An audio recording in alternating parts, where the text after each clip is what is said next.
And we are live. Hello, everyone. We're just about to start the show here. Let me go ahead and hit the record button so the audio is in there. Mitch, you want to give me some levels? Hey, this is Planet Mitch from PlanetFID.com.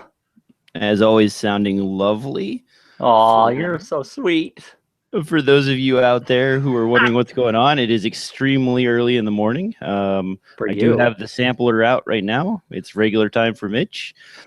We are sort of back to normal, but bear with us as we are on cell phone internet. So a wonderful, sketchy connection here. And for the show, 5, 4, 3, 2.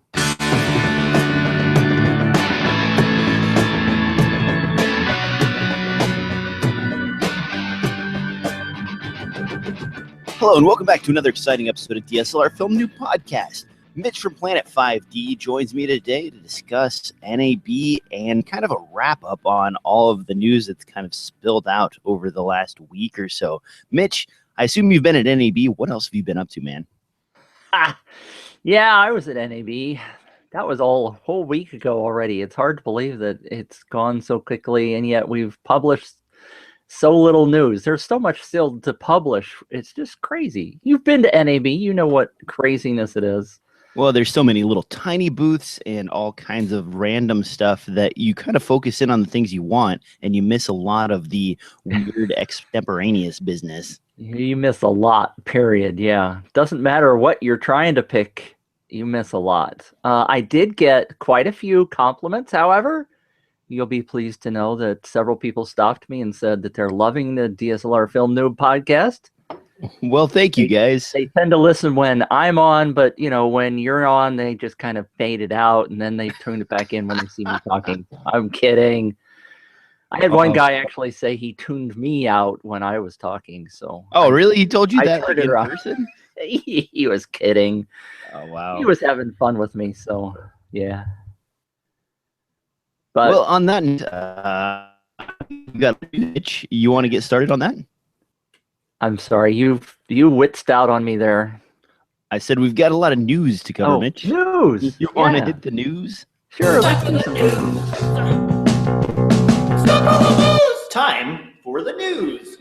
First thing we've got up here, and this is probably something Mitch has gotten to see hands-on, if you could squeeze into the Blackmagic booth, is all of the freaking Blackmagic announcements. Seems like those guys kind of took the lead and sort of steamrolled everything else that was going on in NAB this year. As sort of usual, I suppose. This was a more extravagant year than years past. But first thing on the list here is the Ursa Mini. Mitch, you've seen this in person, I assume? Yes, I did. I actually did. The Ursa Mini is very attractive to a lot of people. Got a lot of positive comments while I was there at NAB. And I was at the press conference, which was really kind of mind-blowing because they had 38 different announcements. They did not try to cover them all during a half-hour press conference. Thank God, because I never would have been able to write anything down. But a lot of excitement around the new cameras. The Ursa Mini is interesting, and I want to ask you about something. There's all sorts of details. Everybody's probably read the specs. But I want to know, from a filmmaker standpoint, because you probably do a heck of a lot more than I do, why they made a camera that has a switchable global and rolling shutter. You can switch between the two. Why would you want that, and why is that sexy? Well, there's a few different reasons that's really nice. First of all, imagine for a moment, if you will, you're shooting a scene where you want lightning in the window, and you on a thunderstorm-esque event going on outside. For that, you're going to want global shutter. So you want to flash the lights outside the window, and you don't want them to kind of do that cutting sort of jello cam effect as you're shooting lightning. That is one of the most useful things for me, especially in sort of setting ambiance for that sort of thing. As far as not having global shutter on, there are reasons that full global shutter is sort of an issue. Also, some people actually do like that sort of motion blur effect that you get out of the Jello cam look.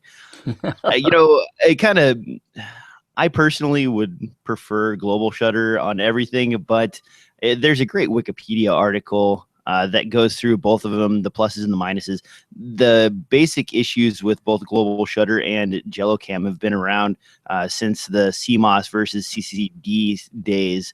Right. So go read up on that. There's a lot of technical information if you're really interested in diving deep into the different ways that the sensors capture the image.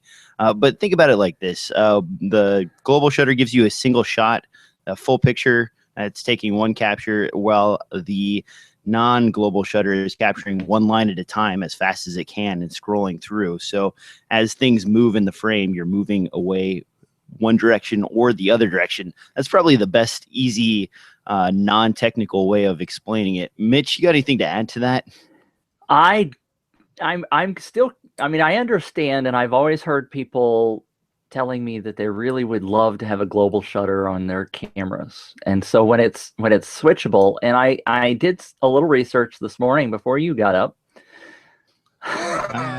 You poor guy. It's so early. I've been up for 30 minutes, so enough time to shower.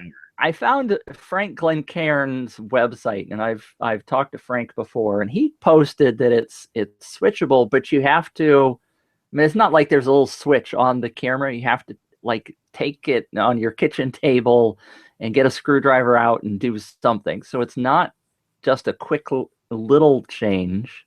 Really? So there's like a actual piece or something that you have to remove? I don't know. That's why he said you can do it yourself at your kitchen table in a few minutes. Now, again, I don't know what the heck that really means.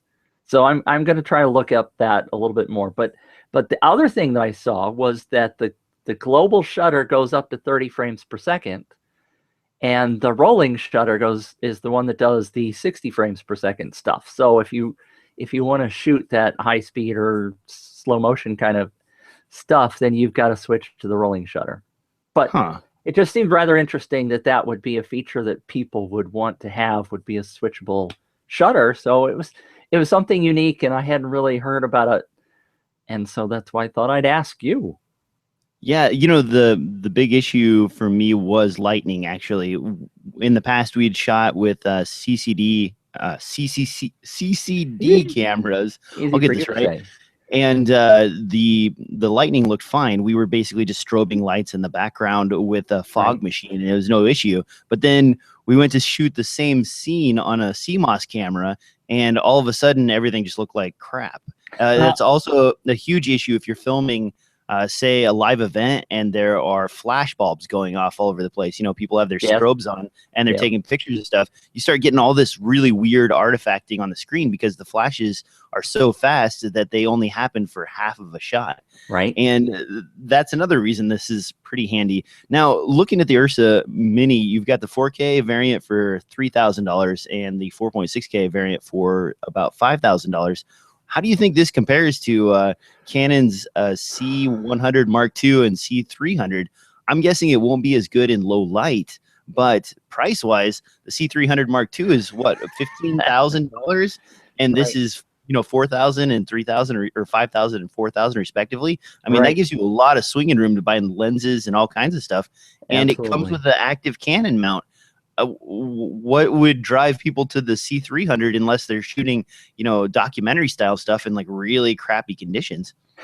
A lot of that, I'm sure, is preference. It's very interesting to me that talking to people on the show floor, for example, there are two real thoughts on, and maybe professionalism isn't the right word. I'm trying to come up with the right word, but Canon is perceived as a massively professional camera. I mean, it's firmware works, everything works, and Blackmagic has managed to have this reputation because they announce sexy stuff, and then they tend to not ship it right away, and then there's problems, and so there's two levels of thought with those cameras. So if you were shooting a major feature film, maybe typically you're not going to pick the Blackmagic camera, but you've also got a lot of money, right? If you're shooting a major motion film. Oh yeah. So it could just have something to do with budgets in that regard. Maybe more of the indie filmmakers are willing to put up with the little But thinking quirks of about budgets, Mitch, what if you throw another wrench in there and compare it to the Sony FS7? I mean, the Sony FS7 is a pretty professional camera. It Yep. doesn't shoot 4K internally, but it does have the option to shoot it externally. It's pretty nice, well made, good in low light. So that's about what, $8,000, $7,000, still Yep. half the price Yep. of the C300 Mark II. And then, you know, that's a whole nother set of kit that comes with stuff that's ready baked. Everybody's been using it for a while. It's well known. The C300, it's sort of just starting to trickle out. You know, you've seen a few promo shots with people that got their hands on it early. But honestly, isn't everything at NAB probably, what, 2 months out, maybe 3 months out? Sure. Yeah. Very true.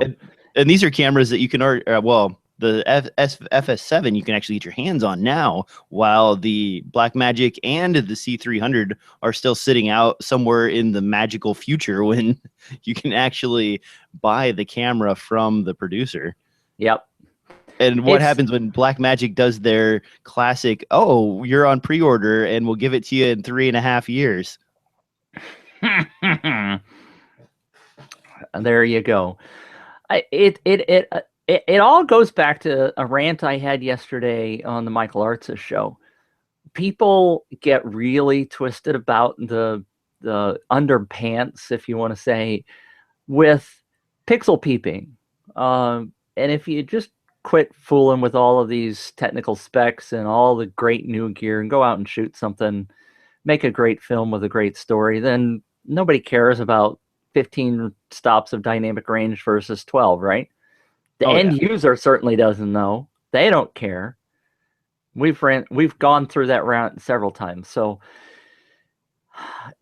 a lot of people, well, the ones that like to bitch and moan on the internet, and I'm not including you in there, okay, by the way.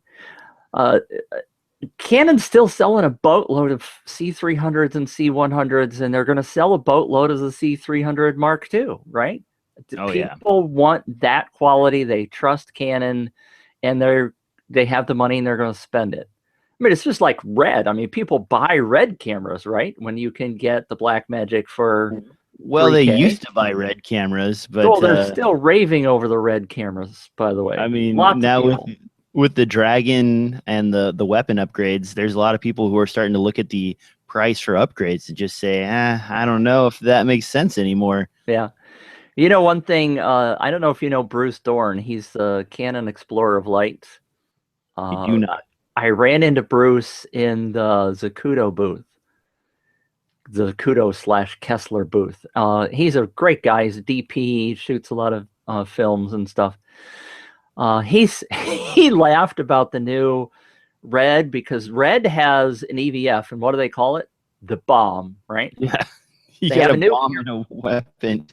Right. So now they have a weapon and a bomb. He says, can you imagine going through the airport with your kit and them going, well, what are these two things in here? Well, one's the bomb and the other's a weapon, right? Like, yeah, that's a great way to get caught by airport security. Yeah. But anyway, Bruce is a funny guy. But on the positive side, the C100s, the original, are down to, looks like $3,000 used. Isn't that amazing? Yeah, you know, maybe I shouldn't be so hard on the C100. At that price, it's about the price of a 5D Mark III. Right. It has all the features that you'd want out of a regular video camera. It is good in low light. I'm not as excited about that as I thought I would be when I got my hands on it. But at that price, it is actually pretty reasonable. That's way better than the $6,000 or so they were asking for before. Maybe if the C300 Mark II and the C100 Mark II started to drop in price a little bit more, they would be a bit more competitive with Sony's offerings. Yeah.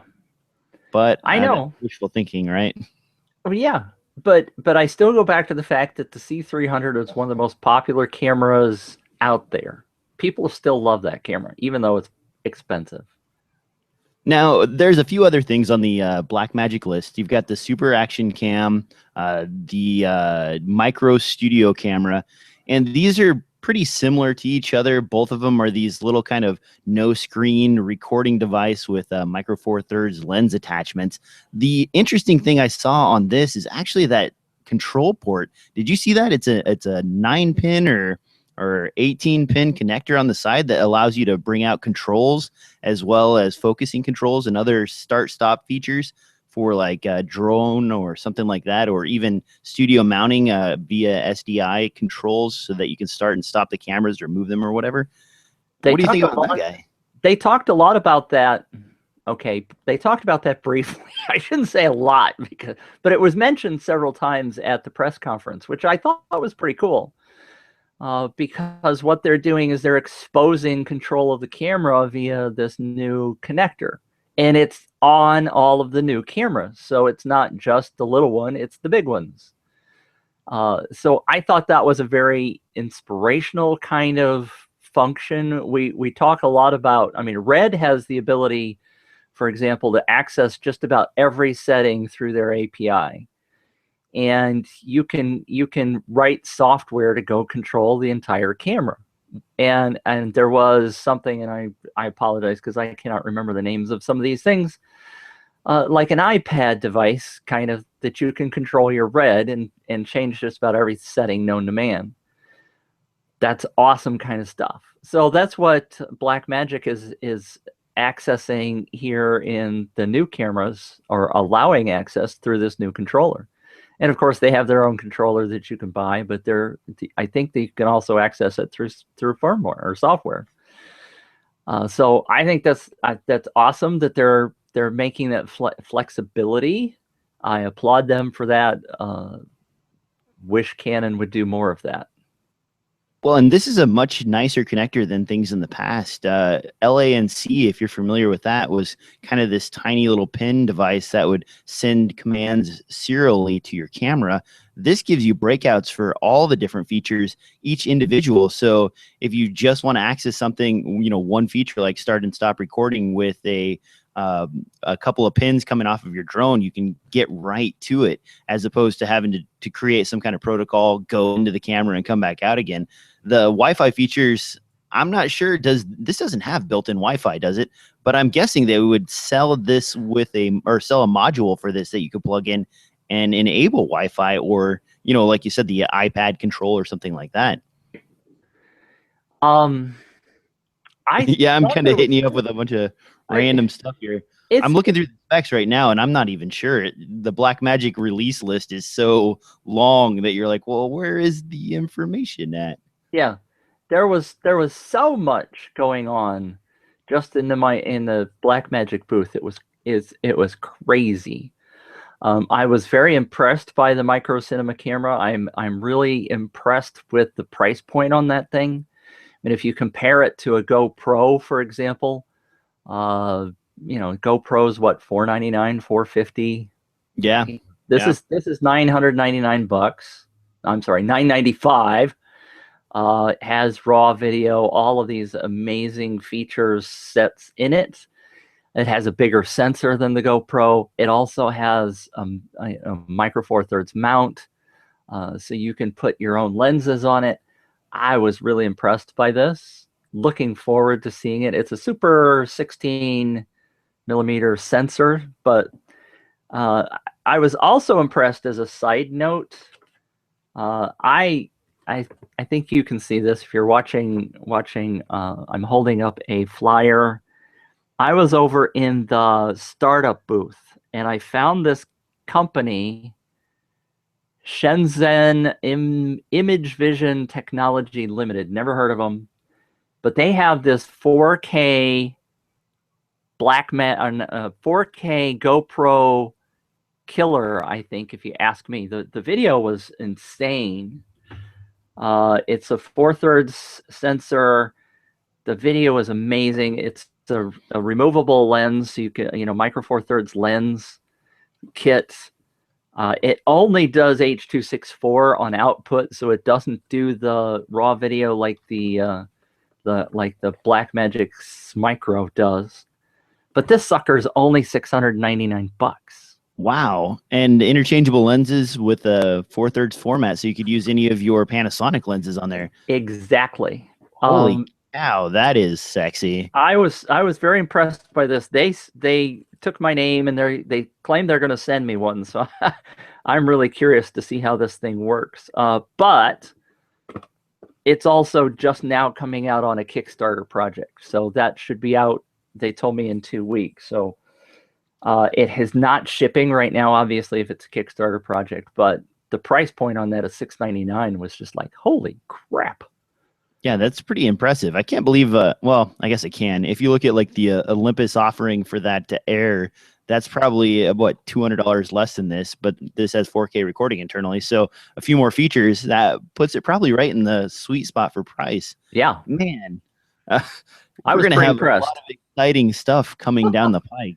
Yeah. One more Blackmagic thing to talk about, and this is probably the most attractive for me, is their video asset. This is a $495 a 5-inch 1080p resolution screen that also has internal recording.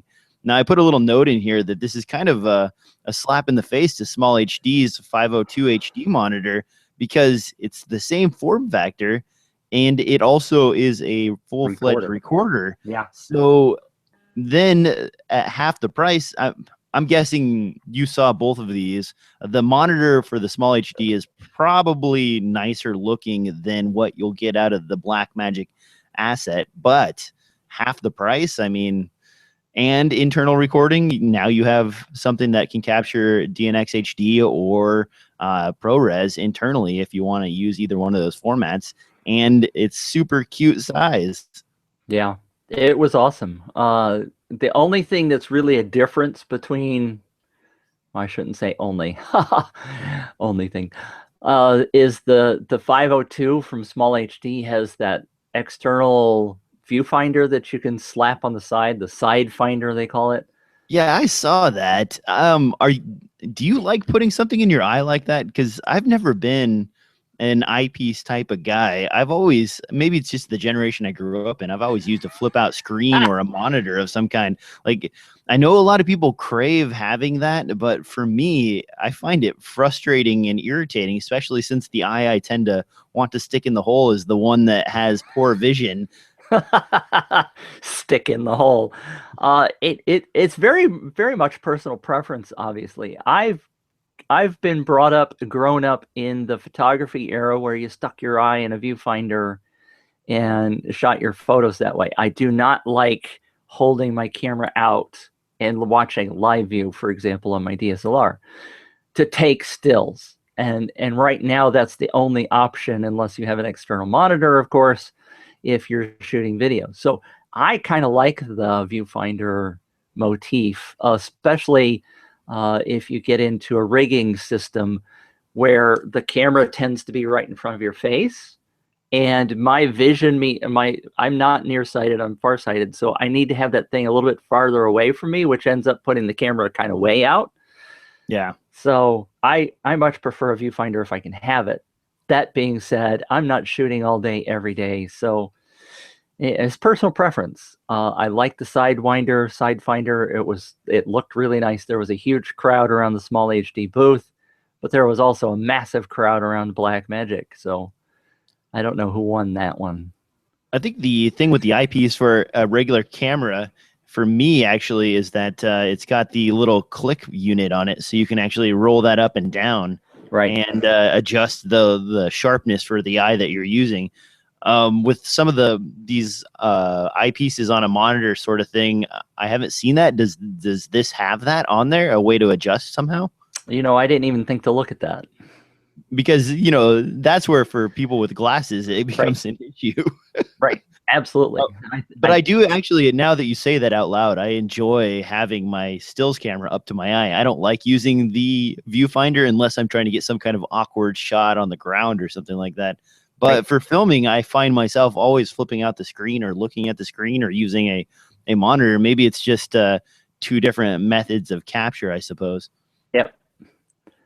It all goes back to that personal preference thing. Now, speaking of personal preference here, anamorphic. Panasonic has announced new firmware update for the GH4. This is 2.2. We are not going to be seeing the vlog in this update, but it's coming later this April. Rumors are that Panasonic's broadcast division is pushing against the vlog offering for the GH4 because it will eat into their broadcast division's camera profits. Oh.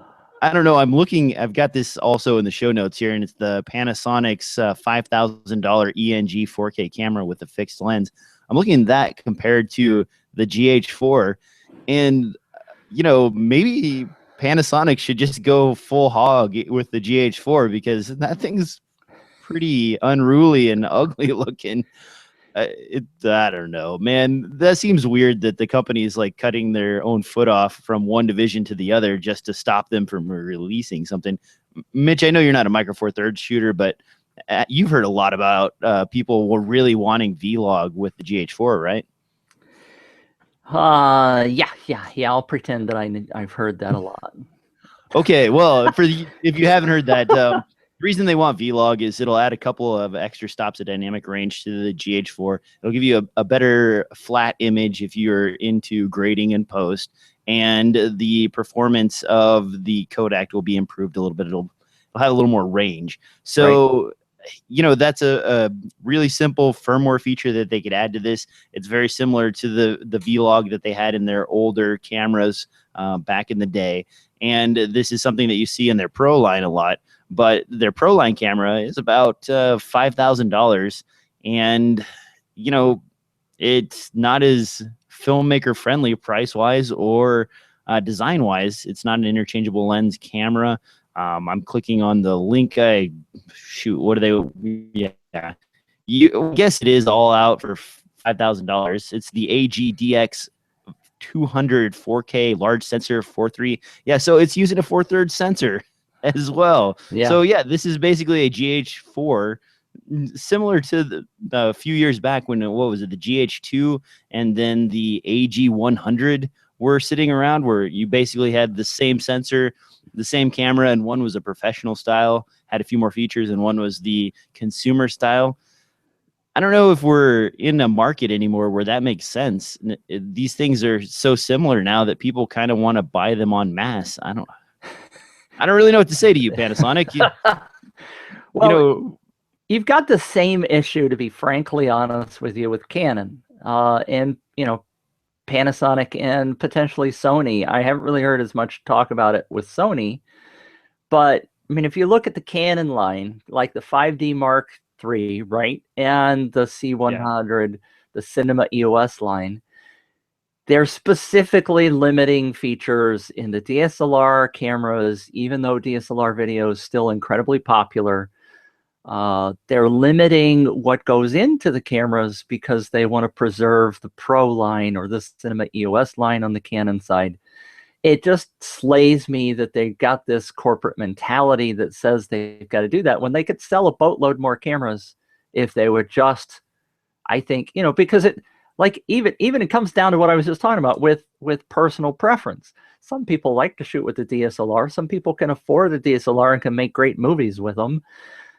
Some people can afford the Cinema EOS line and want that kind of camera. The same thing is true with these two Panasonics, right? It's got the same frickin' sensor in the two bodies.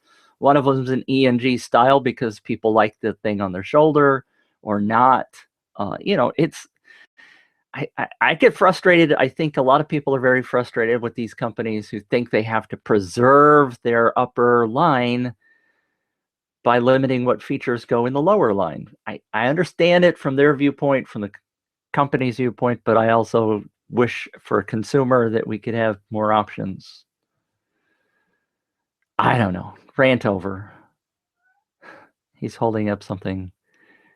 Oh, you can't hear me. Why can't you hear me? What did I do? Road podcaster. That's I could hear you. I'm not muted.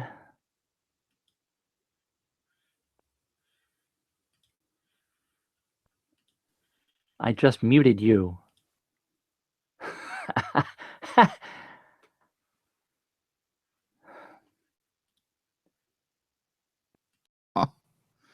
Really?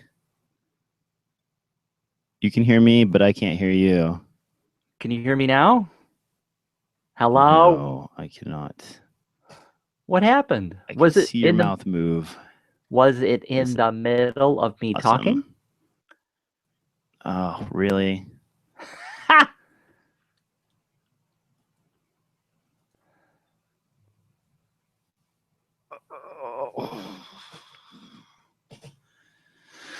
Okay.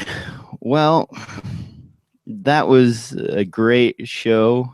It was going really well. I enjoyed talking to Mitch quite a bit. And now Mitch is silent. So, I'm like, yeah, he can move his hands and stuff. Well, guys, I guess that's the wrap up for the show. This is another awesome technical difficulty show. I feel like this hotel is going to be the end of me very soon. Man, I don't know what happened here, but go to the chat text. you want to twist the knobs? I will No. try. Let me hit the settings button here. I can tweak some of these. Maybe it'll bring Mitch back. Come on. I'm typing that the live signal has both of us going out, but we can't hear. He can't hear me. If only we could transcript our conversation here so that I knew exactly what Mitch was saying. Let me bring up the YouTube channel here. Oh, wow. Wow. Clicking on the link, capturing the link. Having trouble with the internet because we're good at the internet. Okay, got it. The internet is lovely, yes. So I go on a rant and yeah. I don't know, man. Well, thanks, Mitch, for waking up early in the morning with me. I know I loved waking up early in the morning, only to have the show go sideways. Hopefully, everybody got a little bit out of that, all half an hour of it. I will post the audio shortly. I do not know what happened to Mitch's side. I'm here. Wonderful and frustrating. Thanks, Google Plus, for being so awesome. You've just made my day with this whole weirdness. So, on that note, I guess, Mitch, I will talk to you next time. Bye. Bye. Goodbye, everybody. Sorry, and internet. Ending the live broadcast with some musical outs.